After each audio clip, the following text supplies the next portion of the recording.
बच्चों NTA answer की आने के बाद फंस चुका है इस क्वेश्चन के अंदर। ध्यान से देखिए, यहां पर हमारे पास डेंसिटी पूछी गई थी, मास और साइड दे रखी थी, तो मास अपॉन वॉल्यूम करके डेंसिटी निकालनी थी। हमारे पास जो आंसर आ रहा था वो आ रहा था सर 7.654। अब सबसे बड़ी दिक्कत यह है, लड़ाई इस बात की छिड़ी हुई है कि आंसर जो दिया हुआ 7.7 दिया हुआ है, बच्चे बोल रहे हैं सर 7.6 आंसर आएगा। बेटा ध्यान से देखिए, आप भी सही है, 7.6 और 7.7 दोनों आंसर होना चाहिए। क्यों मैं इस बात को बोल रहा हूं, ध्यान से देखिए, एनसीईआरटी ने अपने एग्जांपल में बता रखा है, ये आपको दिख नहीं रहा होगा, यहां पर मैंने लिखा हुआ है 2.745। एनसीईआरटी बोलता है रूल के अकॉर्डिंग 5 से पहले अगर इवन है तो वो सेम कर दिया जाता है, सेम डिजिट रख दी जाती है, और अगर उससे पहले ऑड है तो एक बढ़ाकर लिख दिया जाता है। ये एनसीईआरटी का एग्जांपल है। एनसीईआरटी के अंदर ये नहीं बोला कि 5 के आगे कुछ है तो क्या करना है, इसीलिए जो बच्चा है वो तो केवल एनसीईआरटी पढ़ता है ना। लेकिन इस आंसर में अगर हम ध्यान से देखें बेटा, तो ये तो एनसीईआरटी की बात हुई जो कि अधूरा ज्ञान है।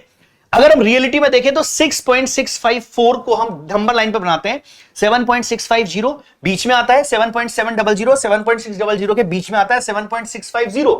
अगर मैं 7.654 को बनाता हूं तो वो थोड़ा इधर आता है, और इधर आने की वजह से आंसर जो है वो 7.7 हो जाता है। लेकिन मैं फिर भी ये बोलूंगा कि बच्चा जो है वो एनसीईआरटी पढ़ता है, तो मेरे अकॉर्डिंग दोनों आंसर सही होने चाहिए, 7.6 और 7.7, केवल एक नहीं।